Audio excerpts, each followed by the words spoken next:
A dica hoje aí, ó, é resolvendo um barulho chato que fica debaixo do carro quando a gente passa no buraco ou na lombada, é um pouco mais rápido. Nada mais é do que o peito de aço. E é facinho de resolver, você mesmo resolve na sua casa. Você pode entrar debaixo do carro, puxar para baixo, ou com o auxílio de um ferro ou um pedaço de pau, coloca ali e puxa para baixo. Tá vendo? Ó. Acaba qualquer barulho. Porque ele vai amassando, fica pegando próximo aqui a caixa de marcha do meu carro, por exemplo, no meu, né? Ou no cárter de alguns carros aí, e faz um barulho muito chato, que fica difícil de descobrir.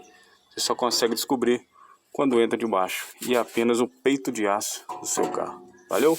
A dica boa aí para vocês aí descobrir o barulho aí.